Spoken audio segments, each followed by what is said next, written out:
Em 1975, Tubarão de Steven Spielberg chegou às telonas.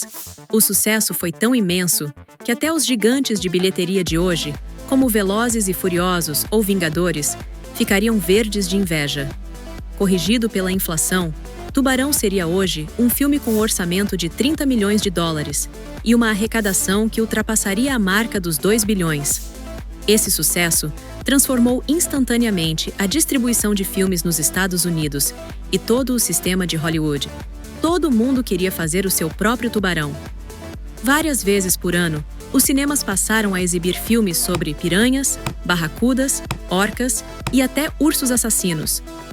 Muitos tiveram sucesso moderado, mas nenhum causou impacto de verdade. Até o final dos anos 70, quando Dan O'Bannon e Ronald Shusett decidiram lançar o Tubarão no espaço. Embora a franquia Alien nem sempre tenha sido um colosso de bilheteria, quase todo lançamento se tornou um evento. Às vezes um triunfo, às vezes uma decepção. Nos períodos difíceis, a série muitas vezes ficou à beira do colapso. Mas o estúdio nunca quis deixá-la morrer e sempre encontrava um jeito de mantê-la viva. Você está no canal Cinema Culto.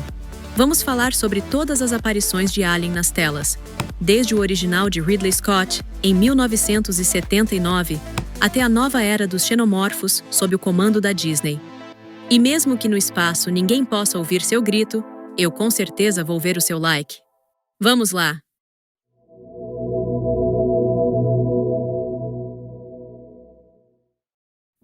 Para entender o ponto de partida da franquia Alien, precisamos voltar antes de 1979, quando o primeiro filme foi lançado, e falar sobre John Carpenter. Em 1974, o diretor que mais tarde se tornaria cultuado, estreou com a comédia de ficção científica Dark Star, escrita por Dan O'Bannon, um dos criadores do monstro lendário. O filme mostrava um alienígena estranho e engraçado, feito de uma bola de praia. Dentro da criatura estava Nick Castle, que mais tarde interpretaria Michael Myers em Halloween. Foi durante a produção de Dark Star que O'Bannon se inspirou a escrever um filme sobre o confronto entre humanos e um monstro alienígena misterioso, mas desta vez assustador. Mais tarde, o destino o uniu ao artista suíço Hans Rudi Giger, famoso por suas obras incrivelmente realistas e perturbadoras. As artes de Giger eram tão inquietantes que ele chegou a ser detido em um aeroporto porque as autoridades pensaram que seus desenhos eram fotografias reais de cenas violentas. O'Bannon e Giger deveriam trabalhar juntos em uma adaptação ambiciosa de Duna, de Frank Herbert, liderada pelo visionário psicodélico mexicano Alejandro Jodorowsky. Mas o projeto desmoronou.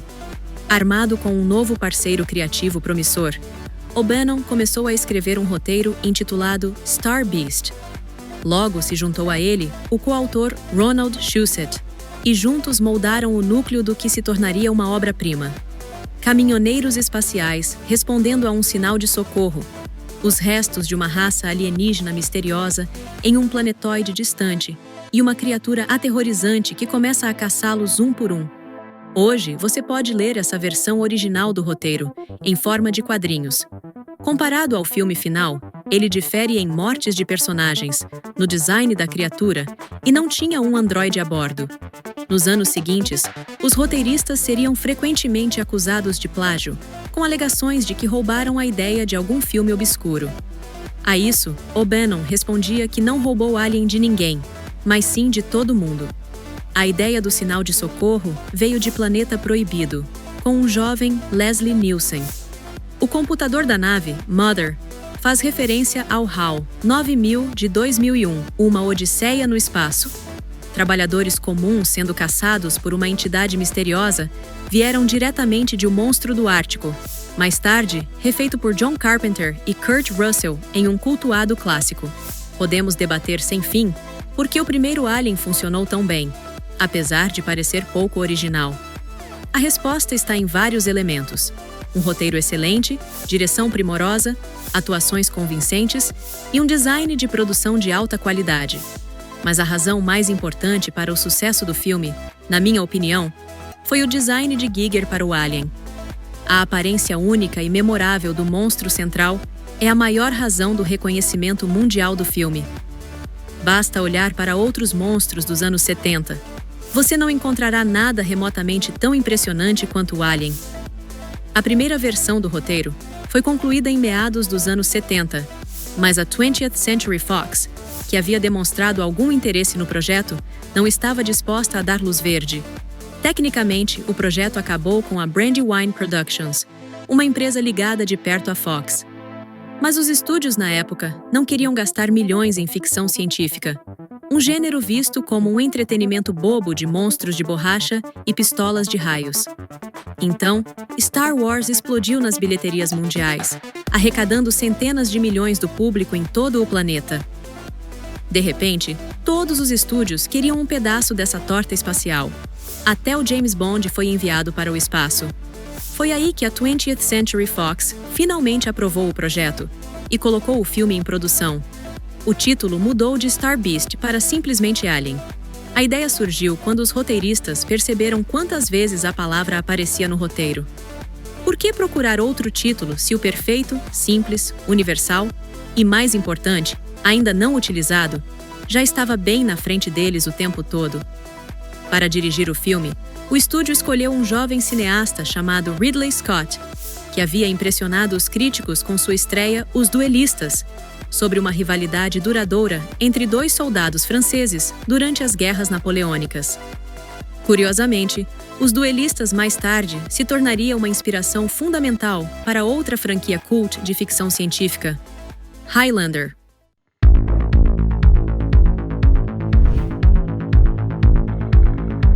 Em 1979, Alien chegou às telas e se tornou um enorme sucesso de bilheteria. O orçamento do primeiro filme permaneceu indefinido até o início das filmagens, flutuando bastante, de valores ridiculamente baixos, de 1 ou 2 milhões de dólares, até algo muito mais substancial, entre 9 e 10 milhões. Em determinado momento, os produtores estavam ansiosos para escalar Harrison Ford como o Capitão Dallas. O estúdio estava até disposto a aumentar o orçamento para acomodá-lo. Mas Ford recusou. Segundo ele, gostava do roteiro e do que deveria acontecer com seu personagem, mas não queria interpretar um capitão em 2 filmes seguidos. Afinal, Star Wars, no qual ele interpretou Han Solo, havia acabado de estrear.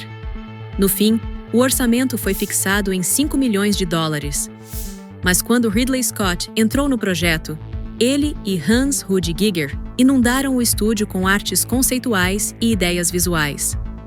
Os executivos ficaram tão impressionados que aumentaram o orçamento em vários milhões de dólares. Muitos envolvidos na produção de Alien insistem que o filme só se tornou o que conhecemos hoje graças a Ridley Scott. Se outra pessoa tivesse dirigido o mesmo roteiro, o resultado teria sido completamente diferente. Por exemplo, foi Scott quem decidiu minimizar o tempo de tela do Alien para manter o mistério e a tensão. E devido à resistência do estúdio, o filme quase perdeu a cena agora icônica com o piloto em sua cadeira.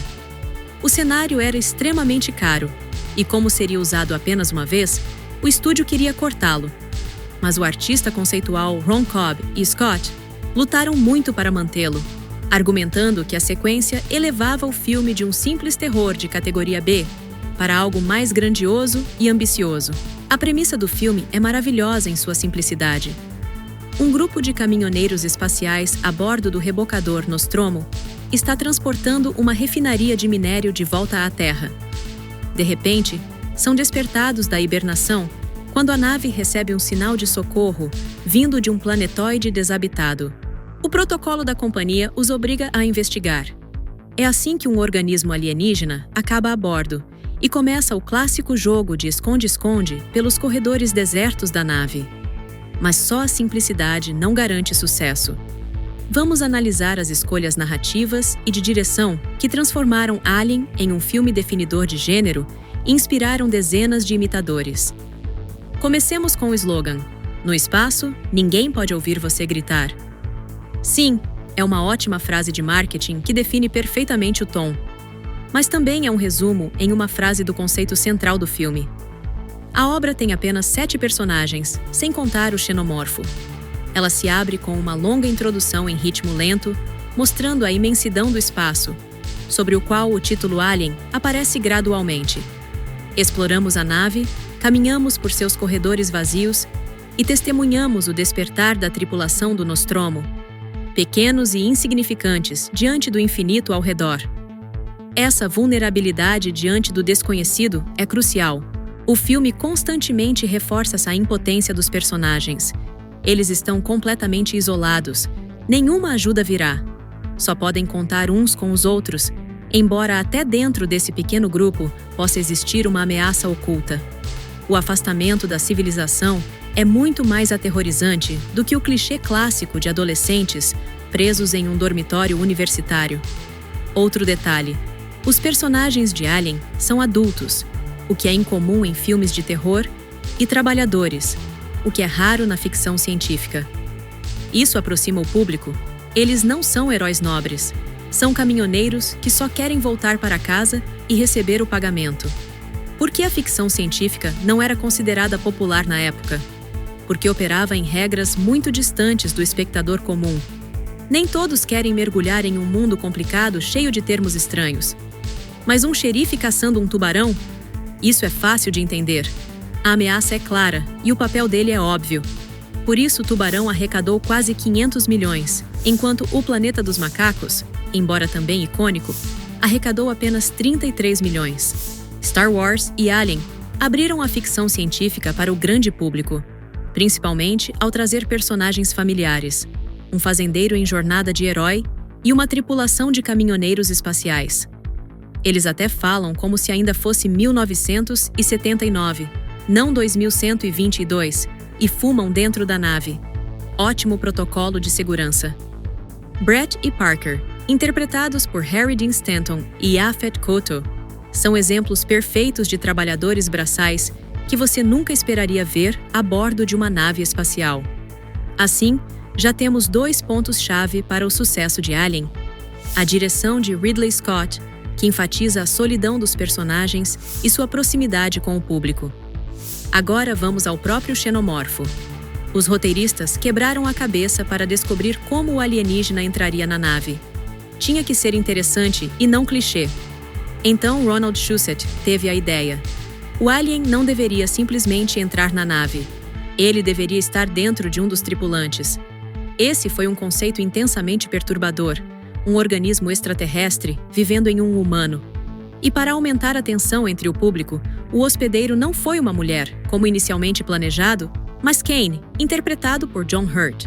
Ridley Scott detestava como a maioria dos filmes de terror sci-fi terminava com um vilão em uma fantasia de borracha. Ele queria evitar isso e decidiu manter o alien fora de cena na maior parte do filme e deixar o público imaginar a forma completa do monstro. Para as breves cenas em que a criatura realmente aparecia, eles escalaram o artista visual nigeriano Bolaji Badejo, que o agente de Scott descobriu por acaso em um bar. Extremamente alto e magro, com membros longos, Badejo era perfeito para o papel. Mesmo com o aparecimento completo do alien, na marca de 67 minutos, os espectadores mal conseguiam acreditar que era um homem dentro do traje. O que realmente sabemos sobre a fisiologia da criatura? Do ovo, emerge o abraçador, a primeira fase do desenvolvimento do xenomorfo. Ele implanta o embrião do alien, que mais tarde irrompe do peito do hospedeiro.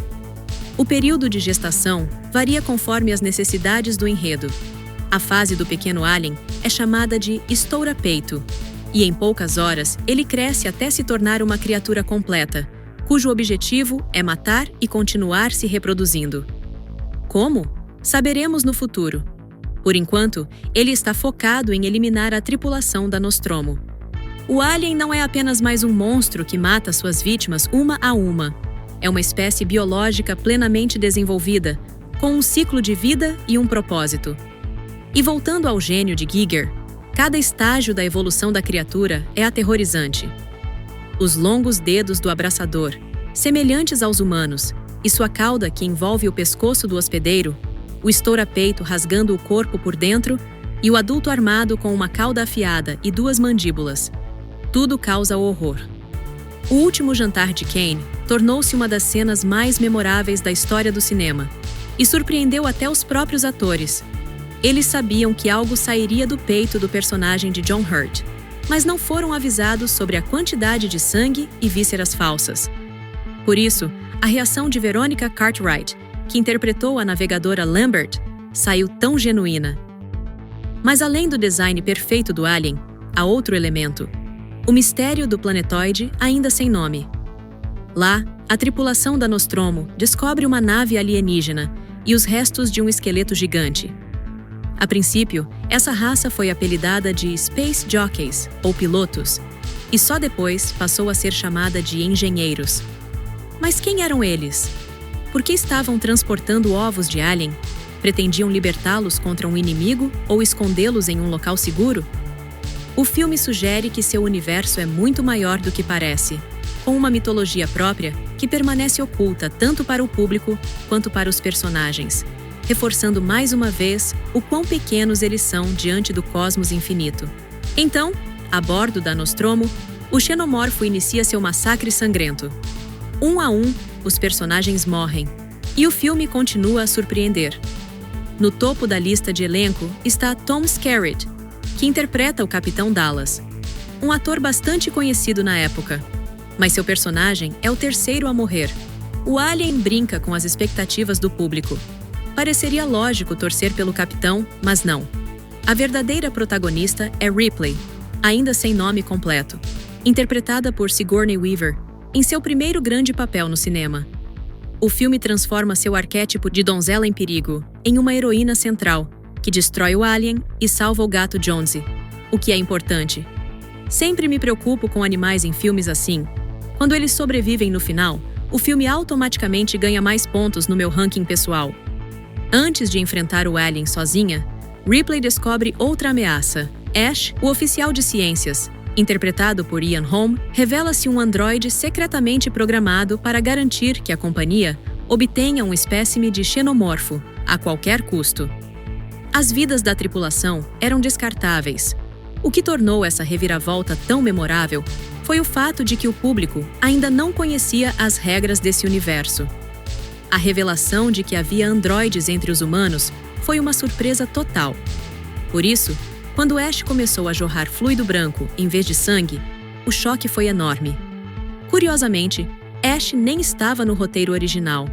Apenas o alien deveria ser a ameaça. O produtor Walter Hill o adicionou para criar uma camada extra de tensão. Essa decisão introduziu um tema que se tornaria central para toda a franquia: as corporações gananciosas, dispostas a sacrificar vidas por lucro. Após a morte de todos os companheiros, Ripley destrói a Nostromo e foge na nave auxiliar Narcissus. Mas a história ainda não acabou. Há um inesperado quarto ato. O xenomorfo se escondeu no lugar mais seguro possível, dentro da própria nave de fuga. Ripley finalmente o incinera com o motor e entra em hipersono. Ela não tem ideia se, ou quando, será resgatada. O alien pode ter sido derrotado, mas o futuro de Ripley permanece incerto. O caminho do alien até as telonas não foi fácil, e isso, de muitas formas, é uma característica da franquia. A primeira versão montada por Ridley Scott foi mal recebida nas exibições de teste. As principais críticas foram a violência excessiva e a duração do filme. Ele durava mais de 3 horas. O estúdio optou por reduzir o tempo, mas ignorou a violência. A comissão de classificação etária, no entanto, relutou em aprovar o filme. Assim, várias cenas mais polêmicas foram removidas e Alien, o oitavo passageiro, chegou aos cinemas com cerca de 2 horas de duração. Mais tarde, seria lançada uma versão do diretor, embora o próprio Ridley tenha dito que não é exatamente a original. Parte do material foi perdida. A versão que ele apresentou ao estúdio em 1979 jamais poderá ser totalmente reconstruída. Naquela época, a distribuição nos cinemas funcionava de maneira diferente. Havia menos telas disponíveis e ainda menos para filmes com classificação adulta. Alien estreou em apenas 100 salas nos Estados Unidos. Mas poucas semanas depois, a Fox percebeu que tinha um fenômeno em mãos. Mesmo com seu lançamento limitado, Alien arrecadava muito mais por sessão do que Rocky II, que havia estreado em mais de 800 salas. Ao final de sua exibição nos Estados Unidos, Alien arrecadou 78 milhões de dólares, com um orçamento de 11 milhões. O mercado internacional somou cerca de 20 milhões, embora os números exatos sejam difíceis de calcular, já que o filme foi vendido a muitos países por pagamento único em vez de porcentagem da bilheteria. Surpreendentemente, muitos críticos receberam o filme de forma morna no início. Ele não foi aclamado como o terror sci-fi perfeito na época. Esse reconhecimento veio depois. E é claro, quando algo se torna tão bem-sucedido, uma sequência é inevitável. Mas o despertar de Ripley levaria longos 7 anos.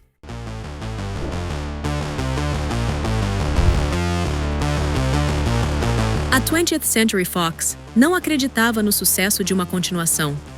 O chefe do estúdio, Alan Ladd Jr., deixou o cargo e fundou sua própria produtora. E seu sucessor, Norman Levy, não queria dar luz verde a um segundo filme de Alien. Ele estava convencido de que a sequência seria um fracasso. O estúdio chegou até a inflar artificialmente os custos do primeiro filme, declarando que uma produção de 11 milhões de dólares, que faturou 10 vezes mais, havia sido um prejuízo. Isso gerou disputas judiciais e adiou o desenvolvimento da continuação por tempo indeterminado. Até que apareceu um diretor com os olhos brilhando e uma vontade incontrolável de filmar a sequência de um clássico da ficção científica, custasse o que custasse. Esse diretor era James Cameron. Mesmo antes do lançamento de seu primeiro sucesso, O Exterminador do Futuro, ele tentou conseguir a cadeira de diretor para o segundo Alien e preparou um rascunho de roteiro baseado no que parecia ser a ideia mais óbvia para uma continuação: Ripley e os soldados. Esse era o conceito conciso que os produtores do filme original diziam querer ver na tela, mas o roteiro foi rejeitado. Ninguém queria confiar o projeto ao diretor do terrível filme Piranha 2 Assassinas Voadoras. Mas depois, Cameron entregou O Exterminador do Futuro e imediatamente se tornou o principal candidato para o trabalho. Há uma história famosa de que na reunião de apresentação da ideia, James Cameron escreveu a palavra Alien em um quadro, acrescentou um S e o desenhou em forma de cifrão. Como base para sua história, ele aproveitou um antigo esboço com o título provisório Mother, sobre um monstro alienígena em uma nave espacial, e uma mãe, do título, que defende seu filho. Após anos de disputas, processos, trocas de produtores, demissões e recontratações de Cameron, Aliens, título final escolhido, finalmente entrou em produção. Cameron trouxe consigo sua esposa, Gail Ann Hurd, como uma das produtoras. Seu amigo Lance Henriksen, que não conseguiu o papel do Exterminador. Por isso, Cameron deu a ele a chance de interpretar outro androide marcante. E claro, seu talismã, Bill Paxton, que já tinha sido morto por Arnold Schwarzenegger no filme anterior de Cameron. Sim, sua morte não foi confirmada explicitamente, mas é quase certo que Arnie não deixou testemunhas. No futuro, Paxton se tornaria presença recorrente em muitos filmes de Cameron. A produção de Aliens revelou o Cameron que conhecemos hoje. Atualmente, um diretor com esse temperamento seria demitido de uma grande produção em 2 ou 3 dias. Mas naquela época, as coisas eram diferentes. James Cameron é notório por seu estilo autoritário no set. Por causa disso, muitos atores de Hollywood se recusaram a trabalhar com ele, e outros que o fizeram descreveram a experiência como um pesadelo. E nas filmagens de Aliens, Cameron se divertiu bastante. Mais tarde, as pessoas toleravam seu temperamento porque sabiam exatamente com quem estavam lidando. Mas na época da sequência de Alien, sua reputação ainda era modesta. Tudo o que ele tinha no currículo eram o Trash Piranha 2 e o Exterminador do Futuro, que estava apenas começando a conquistar o mundo. Por isso, muitos membros da equipe se sentiam à vontade para confrontá-lo. O primeiro a ser mandado embora foi o diretor de fotografia Dick Bush, que achou que sabia melhor onde posicionar as luzes e a câmera. Cameron, que não entendia por que o operador de Um Passo para o Futuro pensava assim, pediu imediatamente que o dispensassem. O próximo foi o ator James Remar, que tentou convencer Cameron de que entendia melhor seu personagem. Ele foi substituído por Michael Biehn, que já havia trabalhado com Cameron em O Exterminador do Futuro e sabia muito bem que Cameron conhecia seus personagens melhor que ninguém. Depois deles, até o assistente pessoal de Cameron, designado pelo estúdio, foi demitido por dizer que o diretor gritava demais e agia impulsivamente. O novo assistente ou não pensava assim, ou teve a sabedoria de ficar calado. Cameron também enfrentou resistência de toda a equipe técnica. O filme foi rodado no Reino Unido, e quase todos os trabalhadores eram britânicos. Eles ficaram muito descontentes por o estúdio ter escolhido, em vez do inegavelmente talentoso Ridley Scott, que dirigiu o primeiro Alien, um americano desconhecido cujo único trabalho anterior era um filme barato e mal feito. O Exterminador do Futuro ainda não havia estreado no Reino Unido. Isso representou um impasse. Cameron não podia simplesmente demitir toda a equipe.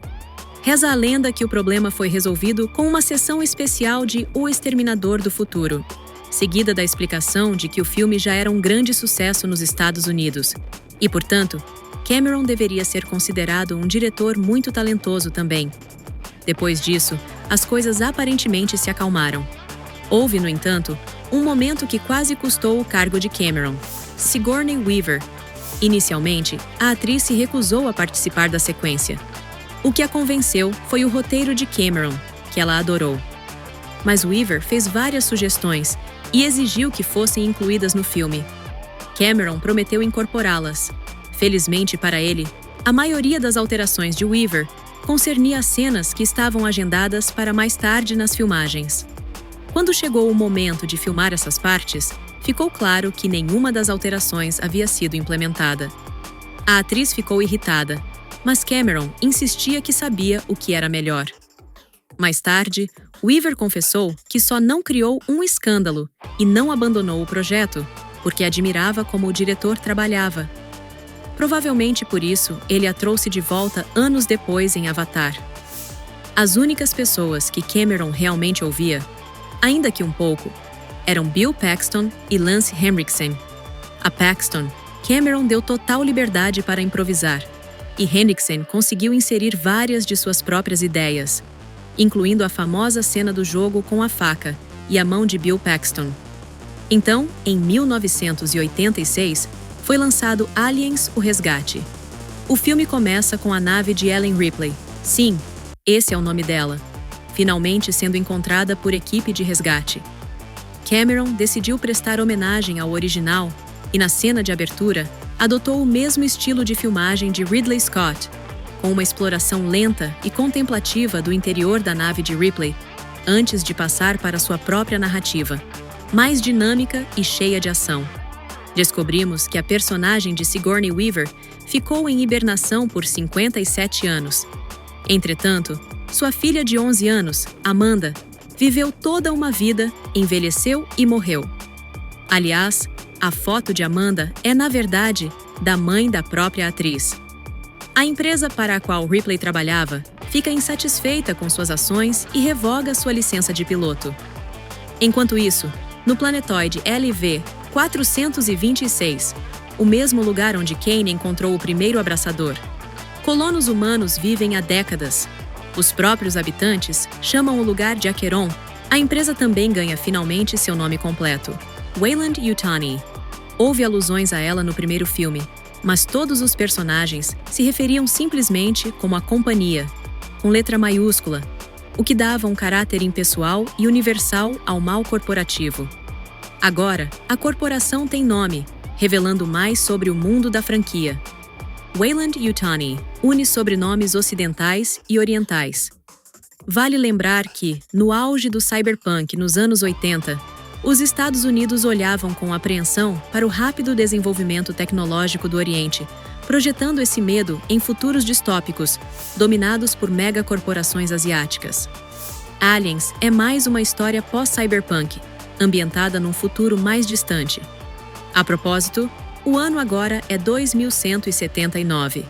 Sim, eu sei que o termo pós-cyberpunk se refere mais à abordagem do gênero do que ao tempo, mas o termo se encaixa muito bem aqui. Naturalmente, o contato com os colonos é perdido. e um aparentemente simpático representante da empresa, Carter Burke, interpretado por Paul Reiser, convence Ripley a voltar à LV 426 como consultora. Antes de Aliens, Reiser era conhecido como um comediante, então o público não esperava que por trás de sua aparência inofensiva se escondesse o verdadeiro vilão do filme. Já com o personagem de Lance Henriksen, ocorre o oposto. O público lembrava da crueldade de Ash no primeiro filme e esperava que Bishop, outro androide, fosse uma ameaça, especialmente com o visual inquietante de Henriksen. Cameron, portanto, engana o espectador duas vezes, tornando Bishop um dos personagens mais bondosos e altruístas da franquia. A principal inovação da sequência são os companheiros de Ripley, os fuzileiros coloniais, soldados treinados e cheios de autoconfiança. Um único alien exterminou toda uma tripulação de caminhoneiros espaciais. Mas o que ele poderia fazer contra militares pesadamente armados? A resposta: muito mais do que se imagina. Afinal, desta vez, ele não está sozinho. O título no plural não é por acaso. Cameron reformulou o conceito do filme, substituindo o caçador solitário por enxames implacáveis de criaturas aterrorizantes. A mitologia do alien também se expande. O xenomorfo do primeiro filme era uma máquina de destruição, enquanto os de Acheron agem por instinto de reprodução. Por isso, eles não matam suas vítimas de imediato, preferindo levá-las até os abraçadores. O primeiro Alien tentou fazer algo parecido na Nostromo, construindo um casulo, mas essa cena foi cortada, e, portanto, não conta. Em Aliens, pela primeira vez, ouvimos o nome oficial das criaturas: xenomorfos, termo que literalmente significa forma de vida alienígena. Ripley e os fuzileiros descobrem a colônia Hadley's Hope devastada e encontram uma única sobrevivente, uma garotinha chamada Rebecca, apelidada de Newt. Após o primeiro confronto com os aliens, restam apenas alguns soldados. O hilário soldado Hudson, Bill Paxton, que expressa em voz alta o pânico do público e traz humor à tensão. A poderosa soldado Vasquez, interpretada por Jeanette Goldstein, que, curiosamente, voltaria a trabalhar com Cameron como a mãe adotiva de John Connor em O Exterminador do Futuro 2. O incompetente Tenente Gorman, William Hope. E, claro, o carismático Cabo Hicks, Michael Biehn, o principal galã do filme e o favorito para fazer par com Ripley. Mas por que o restante dos fuzileiros morre de forma tão inglória? Vamos buscar o sentido mais profundo. Além do espetáculo típico de um blockbuster, os filmes de Cameron trazem ideias e metáforas fortes.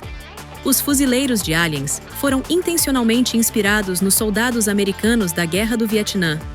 Tudo remete ao trágico desfecho daquele conflito. Profissionais bem equipados são dizimados por um inimigo tecnologicamente inferior, porque confiam demais em sua força e armas. Já se viam como vencedores, mas a arrogância não vence batalhas. Por que foram lutar? Para atender aos interesses da corporação e garantir uma aposentadoria confortável. Em outras palavras, mataram e arriscaram a vida por ganância, e por isso pagaram com a própria vida. O mesmo destino tem Burke. Movido apenas pela ambição e obcecado por lucro, ele também não sobrevive. Apenas Ripley, guiada pelo instinto maternal de proteger Newt, consegue derrotar seus inimigos e sobreviver à batalha com a rainha de Aliens. A sequência finalmente responde à pergunta que o público fazia desde o primeiro filme: se existem ovos, quem os põe? Aliens começa como um filme de ação sobre o confronto entre soldados e hordas de monstros, e termina como um duelo entre duas mães. Uma tentando salvar a filha que substitui a sua perdida, e a outra vingando a morte de dezenas de seus descendentes. No final, Bishop é partido ao meio, Hicks fica gravemente ferido pelo sangue ácido e a rainha é sugada para o espaço. 4, ou melhor, 3,5 sobreviventes, é um resultado até bom para o massacre em Acheron. Ripley, o ferido Hicks, Newt e metade de Bishop escapam a bordo da Sulaco. Logo, meu coração vai se partir novamente. Mas, por enquanto, fiquemos com o final feliz.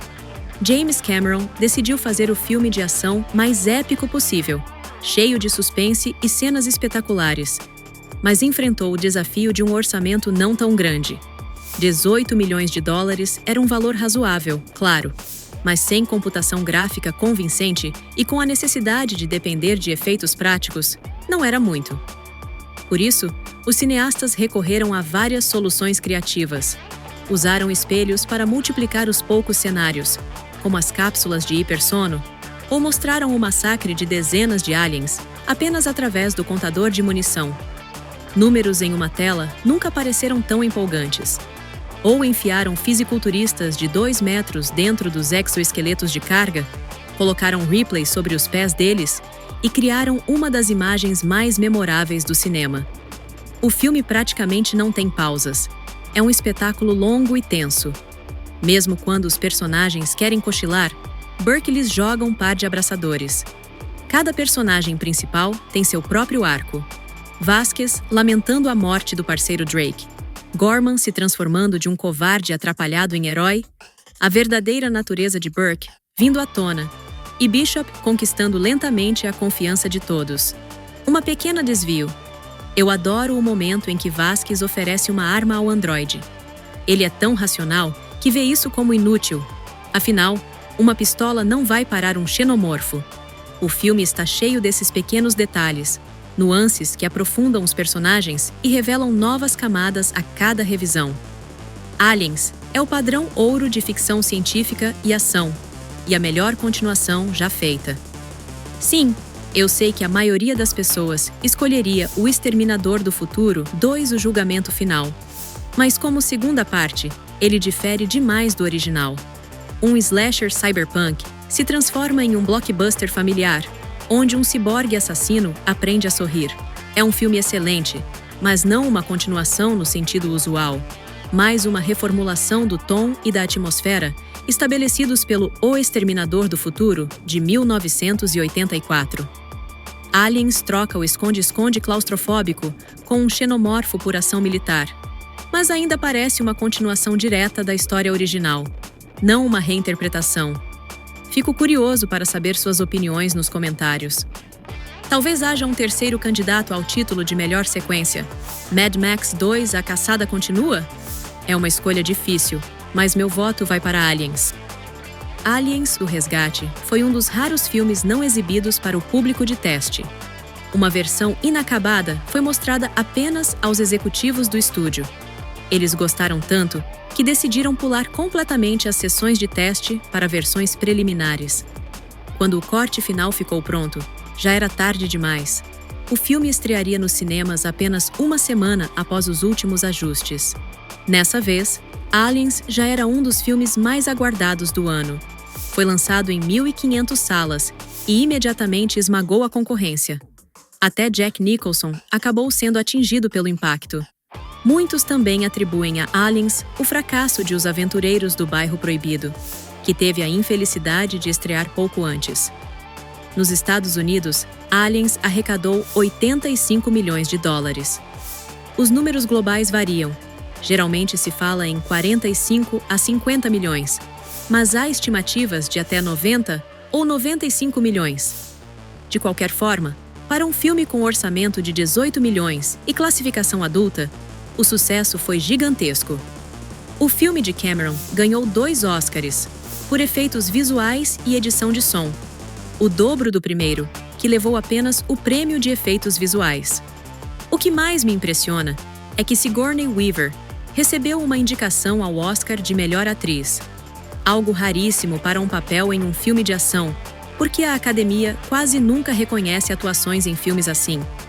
O estúdio anunciou planos para um terceiro filme, ainda enquanto o segundo estava em cartaz.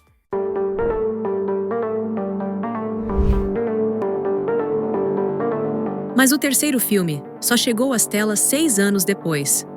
O motivo foi o inferno de produção em que o projeto caiu.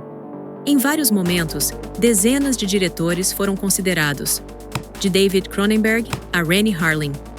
Mas os roteiros continuavam sendo reescritos e ninguém queria ouvir os diretores, então eles rapidamente abandonavam o projeto. Até Ridley Scott poderia ter assumido o comando, mas ele queria fazer um prelúdio do primeiro Alien. Isso não agradou ao estúdio.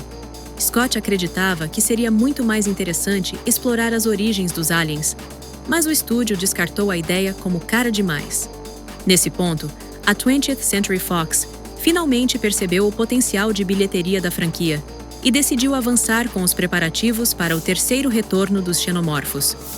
O objetivo era simples: entregar um sucesso, gastando o mínimo possível e filmando o mais rápido que desse. A data de lançamento foi marcada antes mesmo do início das filmagens. Por isso, qualquer roteiro mais grandioso foi imediatamente jogado fora. Um dos conceitos iniciais era uma epopeia em 2 partes sobre uma guerra entre terráqueos e separatistas socialistas. Inicialmente, a história se concentraria em Hicks e Newt, com Ripley aparecendo apenas no final do primeiro filme. Sigourney Weaver estava fazendo de tudo para se afastar do papel, e o estúdio seguia planejando formas de tirá-la da trama. Mais tarde, o lendário escritor William Gibson, pai do cyberpunk, escreveu sua própria versão de Alien 3, que também apresentava antagonistas comunistas. Considerando que a série sempre criticou a obsessão capitalista pelo lucro, teria sido interessante introduzir seus opostos. Esse roteiro acabou sendo adaptado para uma história em quadrinhos. Não é exatamente uma obra-prima, mas a ideia de humanos se transformando em aliens, como em um zumbi horror, soa bem curiosa. David Twohy, que mais tarde dirigiria Eclipse Mortal com Vin Diesel, apresentou sua própria versão sobre um planeta-prisão. Essa ideia parecia mais viável: cenários mínimos, corredores simples e um elenco pequeno. Também agradou Sigourney Weaver, que finalmente aceitou retornar. Uma de suas condições: nada de armas no filme. Ela não gostava da ênfase militarista que os filmes de ação costumavam ter. Eventualmente, o estúdio contratou o diretor Vincent Ward, que teve a ideia de ambientar o filme em um mosteiro feito de madeira. A Fox adorou o conceito, mas pediu para trocar o material de construção dos cenários, já que os fazer de madeira seria cara demais. Ward respondeu abandonando o projeto. Finalmente, os produtores trouxeram o jovem diretor de videoclipes David Fincher, que 3 anos depois lançaria Seven, Os 7 Crimes Capitais, e se tornaria um dos maiores cineastas de sua geração. Mas naquele momento, seu cargo era apenas simbólico. O estúdio controlava tudo. Esse foi o primeiro longa de Fincher, e quase o último. A Fox interferia em cada passo, reescrevia o roteiro diariamente, e cenas recém-filmadas eram descartadas logo em seguida. Os produtores chegaram a chamá-lo de vendedor de sapatos, de forma insultante, porque ele havia dirigido comerciais da Nike e simplesmente ignoravam suas opiniões. Lembram daquela icônica cena em que o xenomorfo se aproxima do rosto de Ripley e não a ataca? O estúdio não queria filmá-la, e Fincher a gravou às escondidas, sem autorização. O filme começa no mesmo ano de 2179, com a Sulaco caindo no planeta prisão Fiorina 161, ou simplesmente Fury. Durante o pouso de emergência, apenas Ripley sobrevive. Newt e Hicks nem chegam aos créditos iniciais, e os restos de Bishop aparecem brevemente em apenas uma cena. E eu simplesmente não entendo. Por quê? Michael Biehn estava disposto a retornar ao papel, assim como a pequena atriz que interpretou Newt. Mas isso? Alien 3 anula completamente o final do magnífico filme anterior. Se você assiste Aliens já sabendo o início do terceiro, toda a catarse emocional desaparece. Por isso, para mim pessoalmente, apesar de todos os méritos técnicos, Alien 3 é simplesmente terrível, porque não estraga apenas o terceiro, mas também o segundo filme. Certo, respirando fundo agora. Vamos continuar. Para garantir que os aliens não estejam envolvidos, Ripley ordena uma autópsia em Newt. Sério? O que há de errado com vocês? O que os roteiristas estavam pensando ao escrever a dissecação da personagem mais fofa do filme anterior? Aquela que servia como a principal motivação da própria Ripley?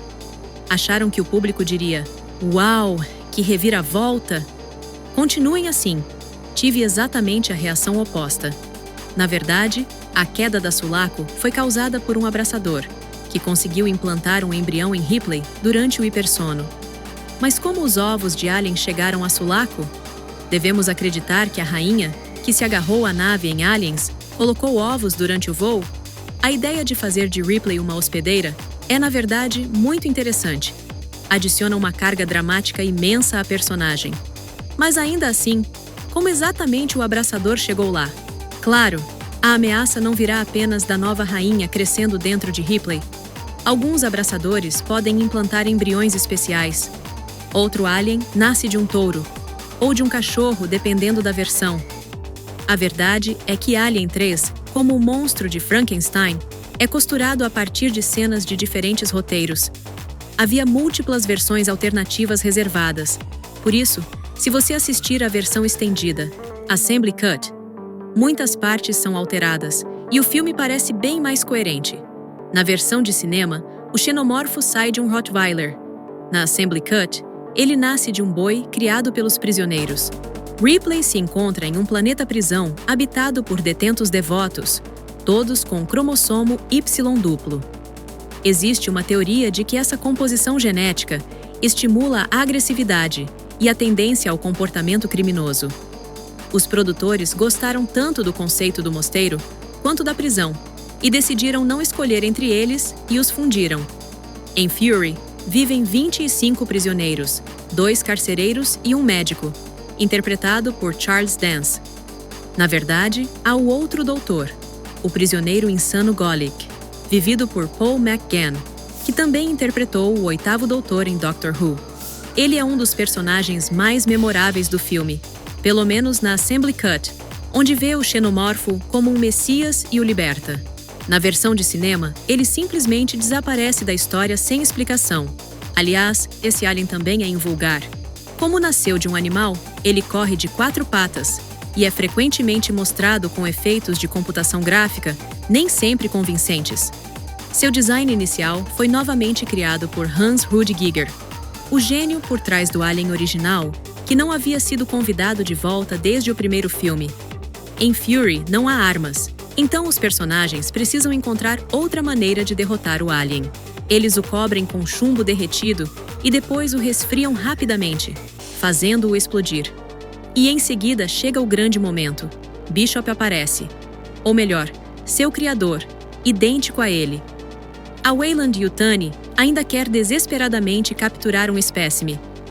Mas Ripley segura a rainha que está emergindo de seu peito e salta no metal derretido. E não confunda com o Exterminador do Futuro. Na versão de cinema, essa cena é muito mais poderosa. Na Assembly Cut, ela simplesmente cai de braços abertos, sugerindo seu sacrifício e crucificação. No fim, apenas um prisioneiro sobrevive, Morse, que é levado pela companhia. Mesmo que Alien 3 desrespeite as conquistas do filme anterior, ele coloca um ponto final perfeito na jornada de Ellen Ripley. Na verdade, o filme é bom. As perseguições pelos corredores claustrofóbicos, os planos em primeira pessoa do Alien, os prisioneiros religiosos e excêntricos, as mortes inesperadas, os bons arcos de personagens e o final tragicamente belo. Se for mais fácil para você aceitar as mortes de Newt e Hicks, recomendo assistir a versão estendida de Alien 3 e depois rever separadamente o final da versão de cinema. Assim, tudo parece mais envolvente. Mas para mim, pessoalmente, esse filme simplesmente não existe. Alien 3 teve um orçamento impressionante para a época. Geralmente é estimado em cerca de 50 milhões de dólares. Mas o valor real gasto ao longo dos 6 anos de produção só é conhecido pelo estúdio. Dizem que cerca de 30 milhões foram para as filmagens. Outros 5 milhões foram para Sigourney Weaver. E o restante foi desperdiçado ao longo 2 anos, com pagamentos a roteiristas e construção de cenários para versões do filme que nunca foram feitas. Por isso, valores como 60 ou até 70 milhões são frequentemente mencionados. Na pós-produção, Alien 3 passou mais de 1 ano em edição. O filme foi completamente remontado várias vezes. Ele chegou aos cinemas apenas em meados de 1992. E no início, Alien 3 estreou de forma espetacular. A bilheteria de abertura superou com folga as dos 2 primeiros filmes. O xenomorfo até conseguiu esmagar o novo filme de Tom Cruise, Um Sonho Distante. Mas depois da primeira semana nos Estados Unidos, tudo desabou, e o filme rapidamente despencou. No fim, sua bilheteria mundial foi de 159 milhões de dólares, um resultado decente para um filme de 50 milhões, e excelente se o orçamento real foi mais próximo de 35. Mas se falarmos em 60 ou 70 milhões, isso já é uma história diferente. O diretor David Fincher, que deixou o projeto logo após o término das filmagens, recebeu várias propostas da 20th Century Fox para lançar uma versão do diretor. Mas ele sempre recusou. Explicou que, por mais que quisesse, não poderia montar sua própria versão, porque a interferência do estúdio foi constante e ele não teve permissão para filmar muitas das cenas que planejava. Fincher aceitaria fazer uma versão do diretor apenas com uma condição: se o estúdio o deixasse refilmar o filme inteiro. Em uma entrevista posterior, Fincher admitiu que odeia Alien 3. Segundo ele, ninguém odeia o filme mais do que ele próprio. Disse que dedicou 2 anos de sua vida ao projeto e recebeu em troca 3 tentativas de demissão e a rejeição de todas as suas ideias. Presumia-se que o filme enterraria a carreira desse jovem cineasta. A bilheteria foi decepcionante e os fãs receberam o filme com hostilidade. A carreira de Fincher foi salva pela atriz Sigourney Weaver e pelo produtor Arnold Kopelson.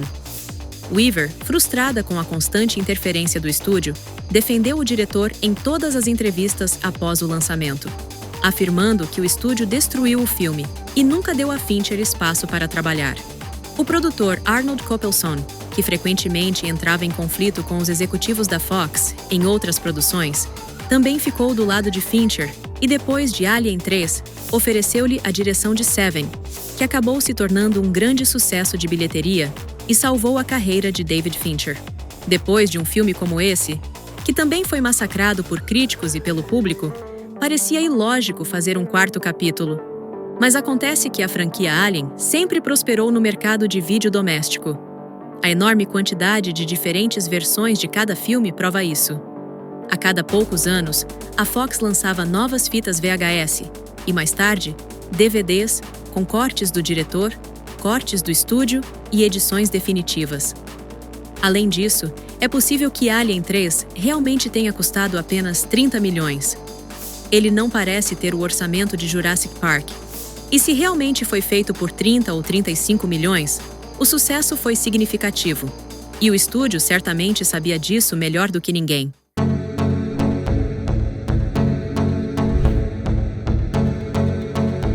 Depois aconteceu algo inacreditável. Normalmente, acredita-se que uma pessoa sensata, após se meter em uma confusão uma vez, tira algumas lições e evita cair na mesma armadilha novamente.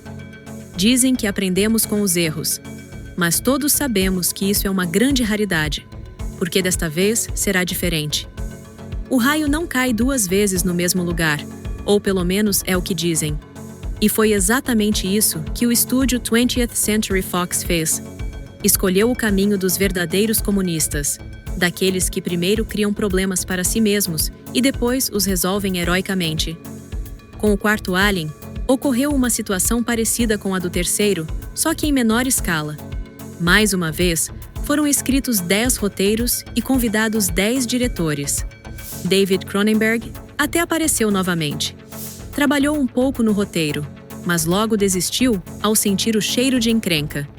Mais tarde, ele diria que nunca havia enfrentado uma pressão de estúdio tão pesada. Percebendo quase de imediato que não teria liberdade alguma para se desviar nem 1 centímetro da linha do partido, preferiu ir embora. Para escrever a nova parte, a Fox contratou Joss Whedon, já conhecido como um roteirista interessante. Na época, ele tinha no currículo o longa de Buffy e também havia trabalhado no roteiro do original Toy Story. O filme precisava manter continuidade com o passado, dar sequência à história ou trazer de volta personagens conhecidos. Assim seria mais fácil criar uma conexão emocional com o público. O roteiro inicial, portanto, girava em torno de um clone de Newt, que despertava 1 século depois para enfrentar os aliens de novo. Ninguém pensava seriamente em Ripley. Sigourney Weaver havia dito claramente que não queria retornar ao papel. Mas após vários rascunhos da história sobre a ressurreição de Newt, o estúdio ordenou que Whedon colocasse Ellen Ripley novamente como protagonista. Quando perguntaram a Sigourney Weaver por que ela aceitou, A resposta foi: eles literalmente trouxeram um caminhão cheio de dinheiro até a minha casa. Difícil recusar isso. Dizem que seu cachê foi de 11 milhões de dólares. Isso anulou instantaneamente o poderoso final de Alien 3. Mas a Fox já estava acostumada com isso. Por causa do conceito original focado em Newt, o filme na verdade começa com a fala dela de Aliens, só que agora dita por Ripley. A busca por um diretor terminou com o promissor cineasta francês Jean-Pierre Jeunet. Ele já havia feito alguns filmes bem incomuns e estava se preparando para filmar O Fabuloso Destino de Amélie Poulain. No entanto, ficou surpreso ao ser escolhido. Sim, o homem que mais tarde dirigiria um dos filmes românticos mais famosos do mundo foi o responsável por Alien, A Ressurreição. E por causa do estilo de Jeunet, o filme não se parece em nada com os anteriores. Não é terror, não é ação intensa, nem um suspense tenso. Então o que é? Vamos olhar a cena de abertura. Felizmente ela só existe na versão do diretor. À primeira vista, parece que estamos vendo um xenomorfo, mas na verdade é um inseto gerado por computação gráfica de péssima qualidade, esmagado por um piloto de nave que depois o cospe através de um canudo, enquanto o título do filme aparece na tela. Esse é o tom que se estabelece para o que deveria ser uma experiência assustadora. Jeunet usa frequentemente ângulos estranhos, grandes planos inesperados e movimentos de câmera curiosamente cômicos. A Ressurreição tenta fazer de tudo, menos assustar. Whedon ficou profundamente insatisfeito com o diretor e com a forma como seu roteiro foi levado às telas. Ele detestou especialmente os piratas. Mais tarde, criaria a série Firefly, onde mostraria o tipo de piratas espaciais que imaginava para Alien. Whedon insistia que sua frustração não vinha do fato de o roteiro ter sido reescrito ou distorcido. Na verdade, ele disse que tudo, exceto o final, era exatamente o que ele havia escrito. Mas, segundo Whedon, os realizadores arruinaram completamente a execução. Deturparam as personagens, colocaram as ênfases nos sítios errados e trataram mal cenas inteiras. Jean-Pierre Jeunet, por sua vez, dizia que tentava fazer tudo certo. Mas, sempre que filmava algo corretamente, recebia uma ligação de cima dizendo que estava fazendo errado e que precisava refilmar. Embora Jeunet às vezes diga que sente orgulho de Alien, A Ressurreição, logo após concluí-lo, ele abandonou Hollywood e jurou nunca mais voltar. Segundo ele, a interferência dos estúdios e produtores em Hollywood ultrapassa todos os limites do razoável. Tá bom, vamos ao enredo. Desde os eventos de Alien 3 se passaram 200 anos. Agora é o ano de 2379, ou 2381, as fontes divergem. Os militares malévolos clonam Ripley com a rainha Alien dentro dela, extraem a criatura e depois criam uma pequena ninhada de xenomorfos, usando como incubadoras humanos sequestrados e mantidos em sono profundo. Esses humanos são fornecidos pela tripulação da nave pirata Betty, entre os quais se esconde uma androide independente chamada Call, interpretada por Winona Ryder. Ela conhece as intenções da organização militar e quer impedir a disseminação dos aliens. E, aliás, já não se trata mais da Weyland-Yutani. A infame corporação maligna não existe mais. Enquanto isso, Ripley cresce em cativeiro. Agora ela é super forte, extremamente resistente e tem sangue ácido. Durante o processo de clonagem, seus genes se misturaram um pouco com os da rainha Alien. Então, ela não é exatamente a mesma Ripley que conhecíamos. A propósito, nesta cena, Sigourney Weaver realmente acertou a bola de basquete na cesta, sem CGI. Após inúmeras tentativas fracassadas, Jean-Pierre Jeunet perdeu a paciência e decidiu adicionar a bola digitalmente na pós-produção. Mas Weaver conseguiu incestar na sua última tentativa. Segundo ela, foi um dos momentos mais felizes da sua vida. O diretor inicialmente queria fazer tudo com computação gráfica, mas Weaver, que também era coprodutora, insistiu em fazer sozinha. Sim, trabalhar com ela nem sempre é fácil. Naturalmente, os aliens escapam, mostrando uma engenhosidade impressionante. Eles matam um dos seus e usam o sangue ácido para abrir um caminho para a liberdade. Sua primeira vítima é o cientista principal, interpretado por Brad Dourif, um ator ideal para o estilo levemente psicodélico de Jeunet. Ripley se une a Call e à tripulação da Betty para lidar com os aliens antes que a nave chegue à Terra. O clímax do filme é o confronto com o alien recém-nascido. Ripley não só ganhou habilidades de xenomorfo, mas também transmitiu algumas de suas próprias características à rainha. Como resultado, a rainha dá à luz uma estranha mistura de humano e alien. Hans Rudi Giger chegou a considerar dar olhos e um crânio mais humano a primeira versão do xenomorfo. Mas na época, decidiram que o visual sem rosto era melhor. Agora esse conceito finalmente chegou às telas. Para o final, criaram uma cena realmente perturbadora. O neto monstruoso de Ripley é sugado para o espaço através de um pequeno buraco. Um momento grotesco e inquietante. Uma vitória sem alegria. A nave que carrega os restos dos aliens cai na Terra. Esperemos que ninguém lá embaixo tenha se ferido. Ripley, no entanto, tem algo parecido com um final feliz. É isso. Os xenomorfos se foram. Hora de respirar aliviado. A versão do diretor termina com imagens de uma Paris em ruínas. Não à toa, os personagens haviam descrito o planeta natal da humanidade como um lixão. Aparentemente, nos 200 anos que se passaram, ele foi devastado por todo tipo de desastre. Acredita-se, em geral, que o filme sofreu muito com restrições orçamentárias. Na tentativa de economizar o máximo possível, o estúdio cortou inúmeras cenas caras do roteiro. Como resultado, a equipe de produção não pôde nem mesmo construir vários corredores diferentes. O orçamento só permitia a montagem de 2, e os atores simplesmente andavam de um lado para o outro, pelos mesmos cenários. O orçamento do filme, aliás, foi de 75 milhões de dólares, mais do que Independence Day ou Matrix, que saíram mais ou menos na mesma época. Mas como aconteceu com o terceiro filme, parte desse dinheiro foi gasta durante o desenvolvimento e nunca chegou ao produto final. Desta vez, o público não estava nem de longe tão empolgado com mais um Alien, e na estreia nos Estados Unidos, o filme perdeu para Flubber, com Robin Williams. Depois veio Pânico 2, e Alien: A Ressurreição rapidamente desapareceu das paradas. Nos Estados Unidos, arrecadou apenas 47 milhões de dólares. Mas o mercado internacional salvou a situação, trazendo mais 113 milhões e levando o filme quase ao ponto de equilíbrio. Quanto a um possível Alien 5, que o final do filme chegou a sugerir, o estúdio preferiu não seguir adiante e todos os rascunhos e ideias acabaram engavetados. Seria fácil dizer que, depois disso, chegou a era do Predador e dos filmes mais religiosos. Mas há um ponto em que vale a pena focar primeiro. Existem várias ideias interessantes que nunca chegaram às telas. Roteiristas e até diretores já estavam trabalhando nelas, mas tudo acabou desmoronando.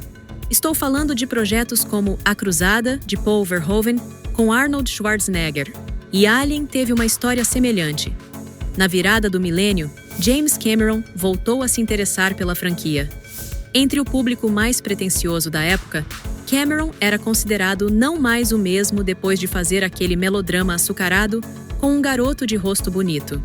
Hoje, Léo é reconhecido como um grande ator, mas naquela época, depois de Titanic, era quase proibido elogiá-lo. Por isso, a notícia de que Cameron poderia voltar ao universo de Alien não causou tanto alvoroço. Cameron realmente queria atuar como produtor e co-roteirista, enquanto Ridley Scott, que também queria criar algo grandioso dentro do mesmo universo, assumiria a direção. Eles chegaram até a considerar Russell Crowe para o papel principal, embora Sigourney Weaver também fosse uma opção, e ela de fato aceitou. Outro nome talentoso que às vezes é mencionado em conexão com esse projeto é o de Arnold Schwarzenegger. O estúdio não se opôs à ideia, até que 2 analistas calcularam quanto essa diversão custaria. As cifras mais citadas giram em torno de 150 a 160 milhões de dólares. E isso para um filme com classificação indicativa adulta no início dos anos 2000. Oficialmente, a história diz que o estúdio realizou uma reunião com 2 propostas.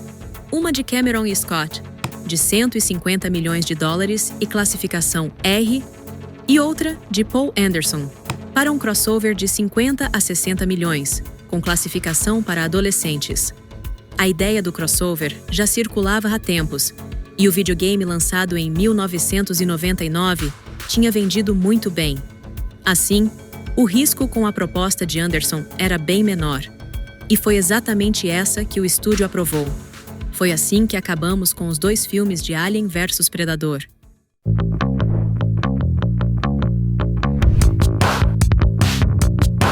Agora, seria o momento de falar sobre essa série, mas vou deixá-la de lado por enquanto. No final do vídeo eu explico o motivo. Agora quero falar um pouco sobre os xenomorfos em livros, quadrinhos e videogames. Isso é importante para entender o ponto principal. Com aliens, é possível criar projetos de qualquer escala.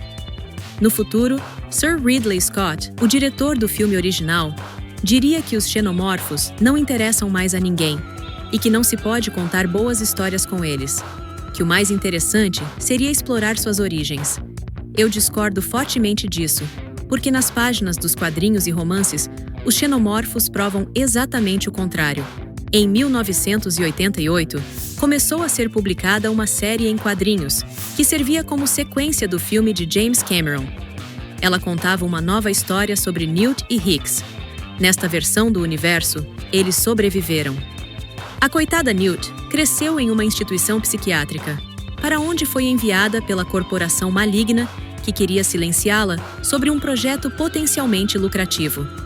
Hicks tenta retornar ao serviço, mas acaba preso. Anos depois, os 2 se unem novamente em uma missão arriscada, junto com uma equipe de fuzileiros androides.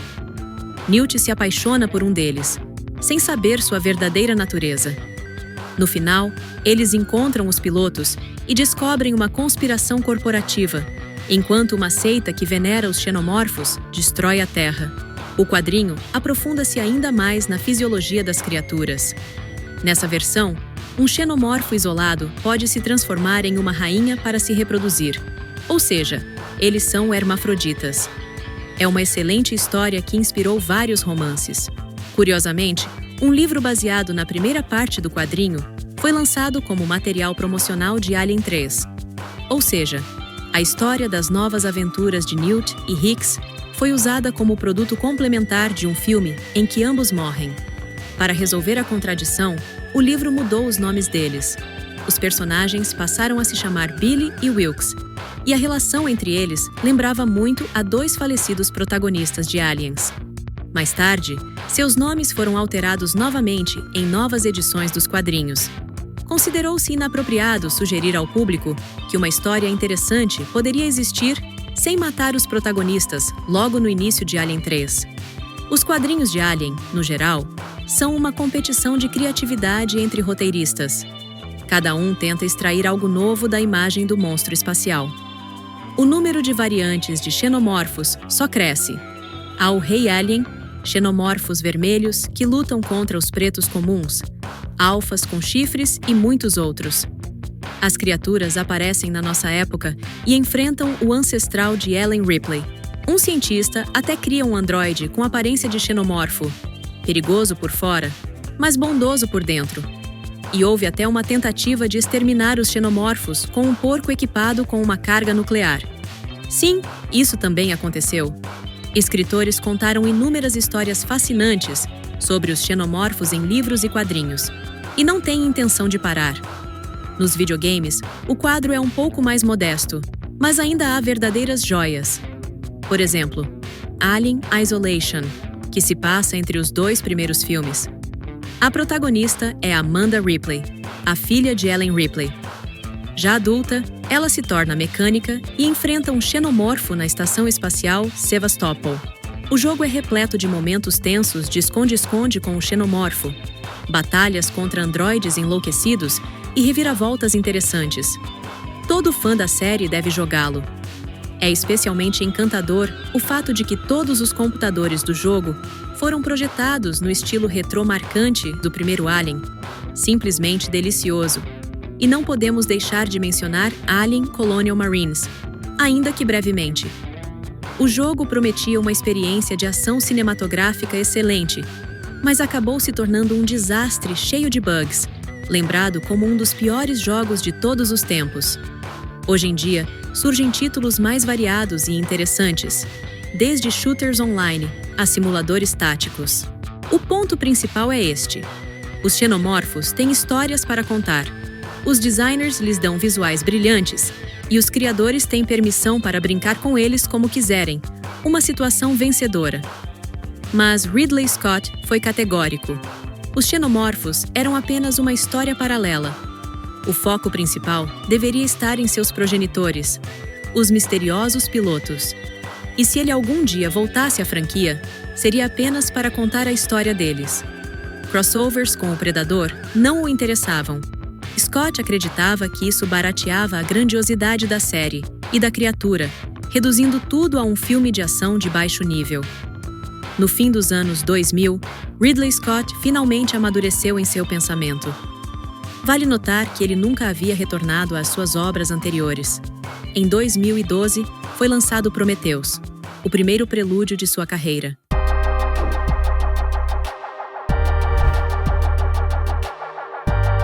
Vamos falar sobre esse filme de qualquer maneira, mesmo que quase não haja traço algum do Alien nele. No início, Ridley Scott dizia que era um projeto independente, que apenas carregava o DNA do Alien. Depois, ele mudou de ideia e passou a chamá-lo de um prelúdio completo, ambientado no mesmo universo. Tudo a respeito da produção era misterioso e muito intrigante. Para o marketing, o filme se armou com a internet, e vários vídeos virais foram lançados. Em um deles, Guy Pearce interpreta Peter Weyland, o fundador da Weyland-Yutani, fazendo um discurso em uma grande conferência. Em outro, Michael Fassbender é apresentado como o androide David Oito. Mais tarde, os demais personagens foram revelados, ainda que com pouquíssimos detalhes sobre a trama. O roteiro foi finalizado por Damon Lindelof, o mesmo sujeito que trabalhou anos em Lost, bombardeando os espectadores com perguntas infinitas e deixando muitas sem resposta até o final. Dá para imaginar o que nos esperava. O filme começa com um alienígena pálido se sacrificando para semear a vida na Terra. Em 2093, 29 anos antes do primeiro filme, um grupo de exploradores a bordo da nave Prometheus parte em busca de seus criadores. O capitão é interpretado por Idris Elba, a executiva corporativa por Charlize Theron, e a heroína principal é a doutora Elizabeth Shaw, vivida por Noomi Rapace. E assim que somos apresentados à tripulação, as perguntas começam a se acumular. E claramente, não as que o Sr. Lindelof pretendia levantar. Uma das principais críticas ao filme, feita tanto por fãs quanto por críticos, é a falta de inteligência dos personagens. Por algum motivo, eles só recebem instruções após chegar ao planetoide LV-223. Os cientistas discutem entre si, ignoram ordens, tiram os capacetes dentro de uma estrutura alienígena e, quando veem uma criatura suspeita em forma de cobra, tentam acariciá-la, com resultados previsíveis. Honestamente, se um predador tivesse aparecido naquele planeta, seu código de honra o impediria de tocar na tripulação do Prometheus. Eles mesmos estão fazendo um excelente trabalho se exterminando. Mas tudo bem, aqui todos os humanos são apenas descartáveis, e não importa em que circunstâncias eles saem da história. O maior ponto positivo do filme é, sem dúvida, David, interpretado por Michael Fassbender. Ele é um dos personagens mais interessantes de toda a franquia, e mais tarde, um vilão brilhante. No começo, é apenas um sintético servil, auxiliando a tripulação. Adora assistir Lawrence da Arábia. Quer ser como Peter O'Toole e fica profundamente ofendido quando sua humanidade é desvalorizada.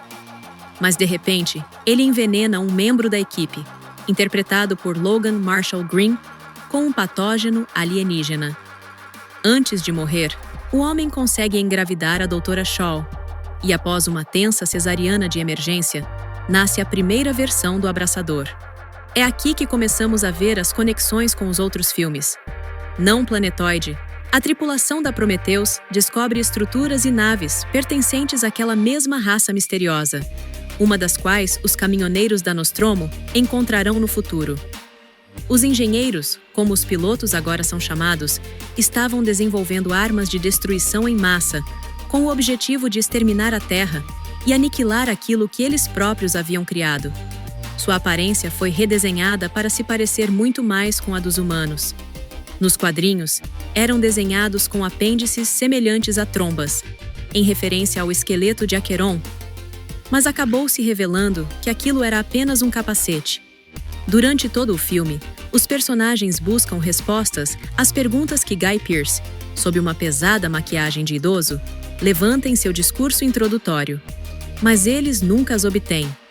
Ridley Scott havia se interessado por temas como religiosidade, existência humana, mortalidade e o sentido da vida. Sua idade avançada e tragédias familiares deixaram marcas, e ele inseriu em Prometheus justamente essa busca por respostas que o ser humano jamais está destinado a encontrar.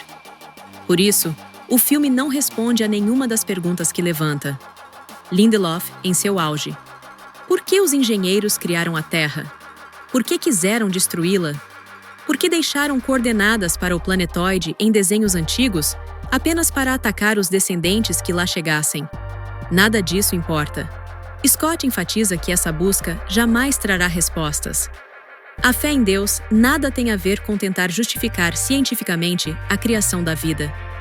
É por isso que Holloway, que tenta refutar a religião, morre, enquanto a verdadeiramente crente Shaw sobrevive até o fim. O filme é repleto de simbolismo, e até mesmo o seu título remete ao famoso Titã, que desafiou os deuses e deu o fogo à humanidade, aproximando-a do divino, e pagando um alto preço por isso. Fica claro que nada de bom aguarda a tripulação da nave que leva seu nome. Há, porém, algo que pode nos levar a compreender as motivações dos engenheiros. Isso vem do roteiro original do filme, que incluía uma cena mais longa em que David conversa com o engenheiro sobrevivente. O engenheiro explica que eles são uma raça de criadores que dão origem à vida e depois ajudam-na a se desenvolver. Mas a agressividade humana colocou em dúvida a missão deles. Um tipo de mensageiro divino chegou a ser enviado à Terra para guiar a humanidade pelo caminho certo. Mas os humanos o crucificaram. Sim, segundo essa versão do roteiro, Jesus seria um engenheiro. Foi nesse momento que os criadores perderam a paciência e decidiram aniquilar sua criação rebelde. Mas isso ficou apenas no papel. No filme, o engenheiro sobrevivente mata silenciosamente o idoso Wayland, que havia viajado secretamente com a tripulação, e arranca a cabeça de David, deixando tanto os personagens quanto o público sem respostas.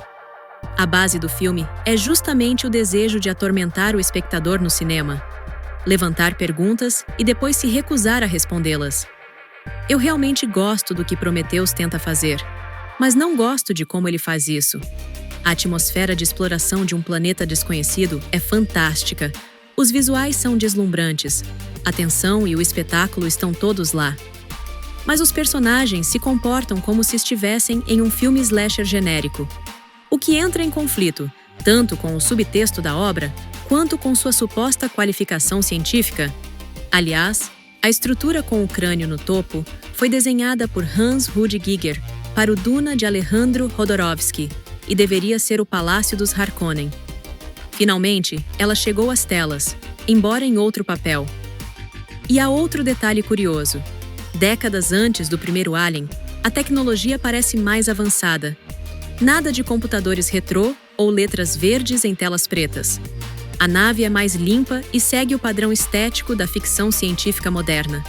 É muito difícil encaixar Prometheus estilisticamente como um prelúdio direto ao filme original. No final, um proto-abraçador implanta um embrião no engenheiro e nasce o primeiro proto-xenomorfo. Nos materiais complementares, ele é chamado de diácono, o grau baixo na hierarquia eclesiástica. Shaw, ainda viva, leva consigo a cabeça decapitada de David e parte em direção ao planeta natal dos engenheiros, em busca das respostas que ainda não encontrou. Após a morte de seu criador, o androide ganha liberdade e, atormentado por questões sobre seu propósito, volta a se concentrar naquele momento em que testou o patógeno dos engenheiros no personagem de Logan Marshall Green. Naquele instante, ele conseguiu criar uma nova vida, desafiando os humanos que o chamavam de inumano. Prometheus arrecadou 400 milhões de dólares contra um orçamento de 120 milhões. Um ótimo resultado. Mesmo antes de seu lançamento, Ridley Scott já insinuava que não era contra continuar a história e que ainda tinha muito a contar. Mas algo estranho aconteceu com a sequência.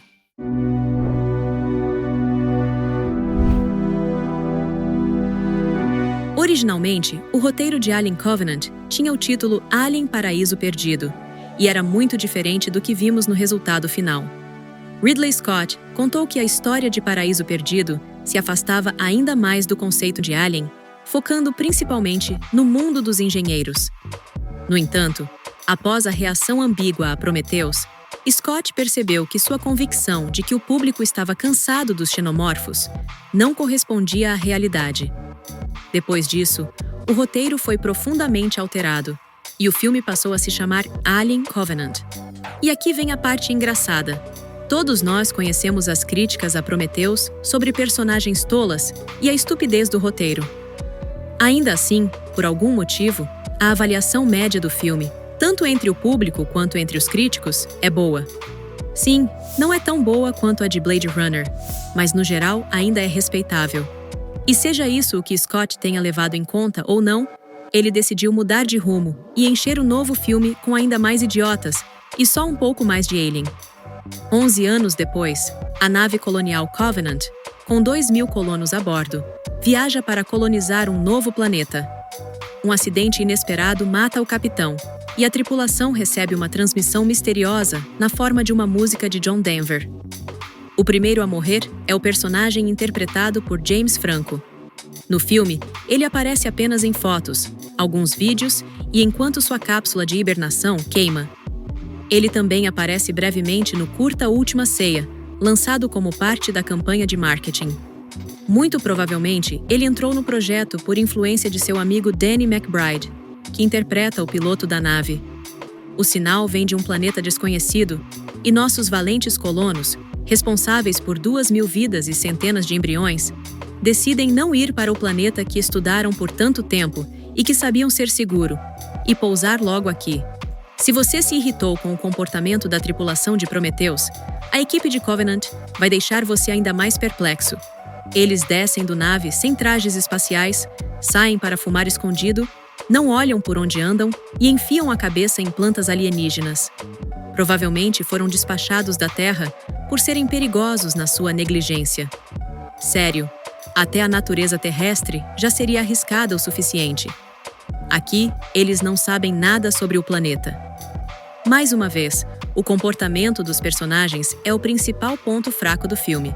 O que é uma pena, já que ele contém muitas ideias interessantes. Descobre-se que esse novo mundo é o mesmo paraíso que David e Shaw tentaram alcançar. O suposto planeta natal dos engenheiros. Todos eles exterminados pelo androide que se proclamou Deus. Essa é a resposta sobre a motivação dos engenheiros. Eles estão mortos, e nunca saberemos mais nada. Enquanto isso, David se dedicou à vivissecção, dissecando e matando a Dra. Shaw entre os filmes. Essa franquia realmente adora matar personagens pelos quais começamos a simpatizar, muitas vezes fora de cena. David é obcecado pelo ato da criação. É a única coisa que o faz se sentir divino e acalma seus complexos. Ele tenta se libertar da servidão programada e se elevar acima de seus criadores. Através dele, o filme explora o abandono total da religião pela humanidade e sua tentativa de brincar de Deus, caminho que raramente termina bem. Quanto mais alguém se vê como um Deus acima dos outros, mais monstruosas se tornam suas ações. O outro androide, Walter, mais humano e empático, não consegue competir com seu duplo obcecado pelo poder e morre pelas mãos de David. Michael Fassbender claramente teve uma experiência intensa ao assistir ao corte final do filme. No fim, apenas o personagem de McBride e a nova Ripley, interpretada por Catherine Waterston, sobrevivem. Eles entram em hipersono, enquanto David assume o controle da nave e leva os colonos para um mundo distante, onde planeja iniciar experimentos cruéis para criar a forma de vida perfeita. Esperem aí. E quanto ao Alien? Em Covenant, ele tem bem mais tempo de tela do que em Prometheus. 2 tripulantes da Covenant são infectados pelo patógeno dos engenheiros e dão origem aos neomorfos. Criaturas pálidas que lembram os alienígenas clássicos, mas ainda não são exatamente eles. E quando o androide testa um abraçador no novo capitão, interpretado por Billy Crudup, o que emerge não é um xenomorfo, mas um protomorfo, a forma mais próxima do alien original que vimos nesses dois prelúdios. É assim que nasce a icônica criatura que aterroriza o público desde 1979. Resultado dos experimentos biológicos dos engenheiros, conduzidos por um androide enlouquecido com complexo de Deus em um planeta distante. 18 anos depois, ocorrerão os eventos do Alien original. Nesse intervalo, uma nave dos engenheiros acaba de alguma forma em um planetoide remoto, cheio de ovos da versão final do xenomorfo, aquela que David pretende criar ao chegar ao novo planeta. E não se esqueça de subtrair mais 7 anos para a viagem até lá. O tempo está correndo. Então, que respostas Alien Covenant realmente nos dá? Basicamente, apenas uma: que o personagem de Fassbender criou os xenomorfos. E só isso. O resto do filme gira em torno do desejo obsessivo desse ser insano de se libertar e se tornar Deus, e da burrice dos colonos. Ainda assim, acredito que David é um excelente antagonista. E se ele tivesse sido colocado ao lado de personagens com um mínimo instinto de sobrevivência, o conflito poderia ter sido realmente poderoso. Segundo o diretor, o filme foi rodado em apenas 74 dias. Covenant custou $111 milhões dos 120 planejados. Depois, parte dos gastos foi reembolsada por incentivos fiscais, reduzindo o orçamento final para apenas 97 milhões. Nas bilheterias, Covenant teve um desempenho muito pior que Prometheus. Graças às economias de Ridley Scott, o filme não foi exatamente um fracasso, mas considerando os custos de marketing, terminou claramente no vermelho. A sequência de Covenant nunca foi oficialmente cancelada. Antes da aquisição da 20th Century Fox pela Disney, já havia trabalhos em andamento na Fox em um projeto chamado Alien Awakening. Segundo Ridley Scott, esse seria o terceiro filme da série de prelúdios de Alien. Depois disso, o diretor planejava mais um filme para conectar diretamente a história ao original de 1979. Mas, após a compra pela Disney, todos esses planos foram abandonados, embora oficialmente a Disney nunca os tenha cancelado.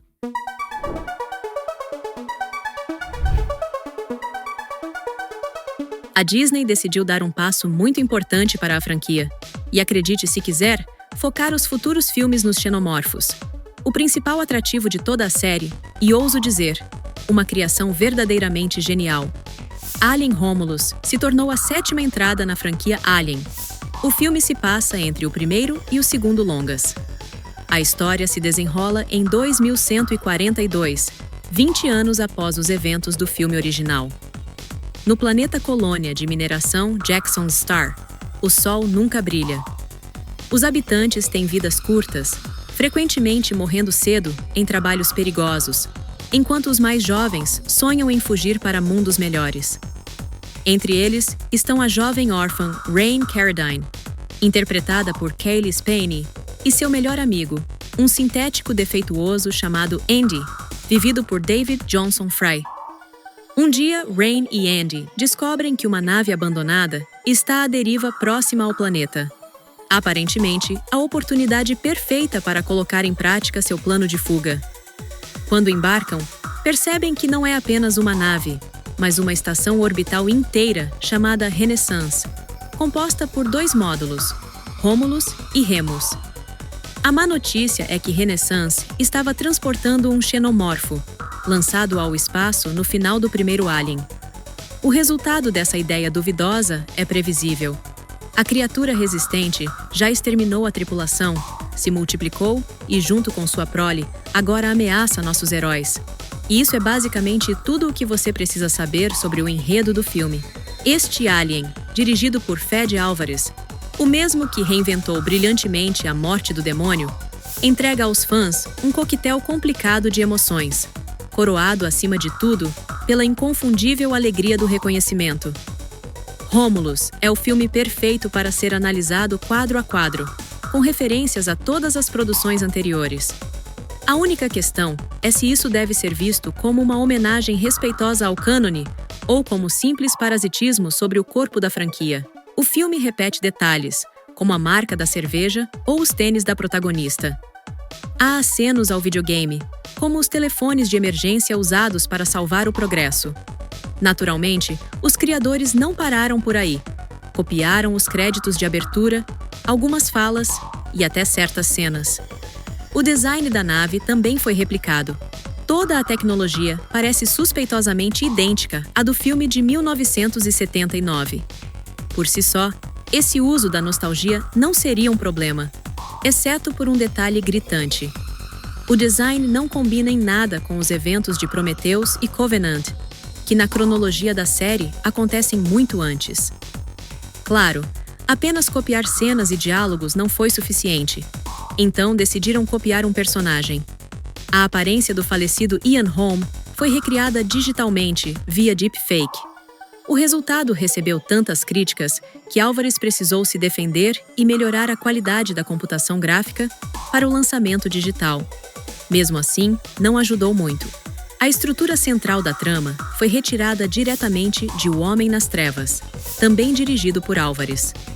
Jackson's Star é basicamente um Detroit extraterrestre, e os heróis são jovens desesperados e sem perspectivas. Entre as cenas de ação mais inventivas está uma sequência autorreferencial em que os personagens precisam evitar não apenas respirar, mas também não suar ou arrepiar-se. O que realmente se destaca é a decisão de fazer dos protagonistas jovens, inexperientes e confusos. Seu comportamento irracional, até perigoso, soa muito mais crível do que o de um grupo de cientistas ignorando protocolos básicos de segurança. Isso torna a história mais realista e ajuda o público a se conectar com os personagens. Nesse sentido, é um retorno às origens. Depois da ficção científica filosófica de Covenant, Alien voltou a ser um terror espacial direto e puro. E talvez seja justamente por isso que Romulus foi um sucesso de bilheteria. Ao contrário de Covenant. Com um orçamento de 80 milhões de dólares, o filme arrecadou mais de 350 milhões, apesar da classificação para adultos. Naturalmente, uma sequência já foi anunciada, com fé de Álvares a gabar-se de que um guião poderoso está pronto. As filmagens estão previstas para o final de 2025, e se tudo correr bem, o lançamento pode acontecer no final de 2026 ou início de 2027. A continuação promete o retorno de Cailee Spaeny e David Johnson, tão amados pelo público que se tornaram indispensáveis. Muito provavelmente, sua nave improvisada não chegará ao destino, e eles terão que lutar por suas vidas mais uma vez.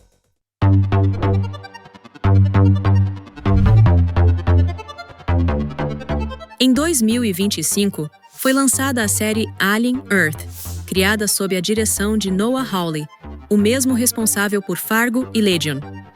Os eventos ocorrem 2 anos antes do primeiro Alien, em 2120. A trama mostra ao público como é a vida das pessoas na Terra do futuro. Uma nave espacial cai na superfície do planeta, carregada até o topo com todo tipo de horrores alienígenas, incluindo, é claro, um xenomorfo. As consequências disso são fáceis de imaginar. Assim como Romulus, Earth não economiza no fanservice, oferecendo inúmeras referências e até copiando cenas inteiras. Mas quando há dinheiro em jogo, tudo é permitido.